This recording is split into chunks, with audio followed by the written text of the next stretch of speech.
Quels sont les éléments nécessaires pour importer une marchandise, pour importer des marchandises depuis la Chine lorsqu'on est débutant?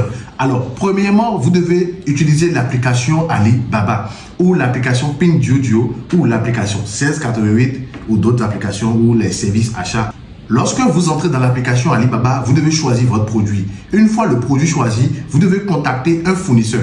D'abord, avant de contacter un fournisseur, vous devez également vérifier ce fournisseur-là à travers la trait d'assurance, l'année d'inscription, depuis combien d'années sur Alibaba, etc. Il y a d'autres critères à voir aussi, tels que les scores, les avis, etc. Il y a pas mal de choses à voir que vous allez retrouver dans notre formation Alibaba qui ne coûte que 10 000 francs CFA à partir de maintenant. Une fois le fournisseur est vérifié, vous allez entrer en discussion avec le fournisseur. Vous allez discuter avec le fournisseur. Vous allez lui demander le coût de la marchandise, bien sûr. Vous allez lui demander le kilo et le CBM de la marchandise.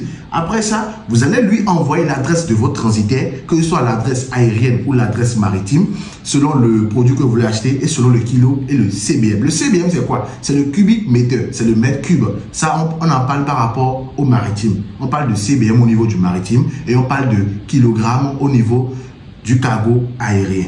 Alors, une fois que vous envoyez l'adresse du transitaire, vous allez me dire comment trouver un transitaire. Je suis là, abonnez-vous, contactez-moi seulement, d'accord? Nous sommes là pour importer vos marchandises depuis la Chine, depuis la France vers l'Afrique. N'hésitez pas à nous contacter.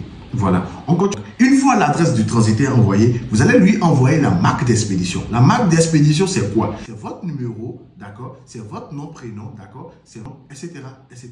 qu'on va coller sur le carton, histoire de vite retrouver votre marchandise une fois à destination. Après tous ces éléments, vous allez lui demander le lien de paiement. Et surtout, n'oubliez pas le contrôle de qualité.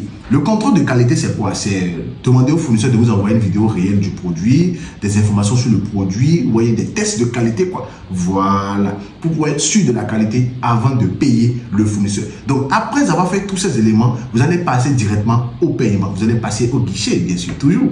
Dans toute chose, il faut toujours payer. La vie, c'est comme ça. Il faut toujours payer.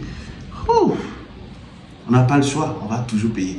Donc, après le paiement de votre fournisseur, tout ça, etc., vous allez récupérer votre numéro de suivi. Qu'est-ce qu'on appelle numéro de suivi? C'est le numéro de tracking. C'est ça qui permet de tracer, comment dire, c'est un numéro qui est délivré sur le carton qui nous permet de savoir que tel carton appartient à telle personne, etc., etc.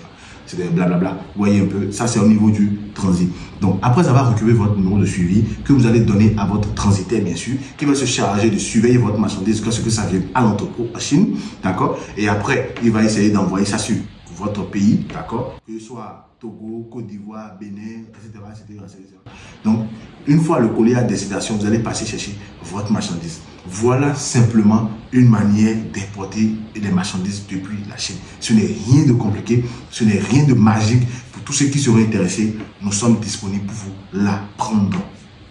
Nous sommes disponibles pour vous accompagner. C'est notre job. N'hésitez pas à nous faire confiance. Ciao.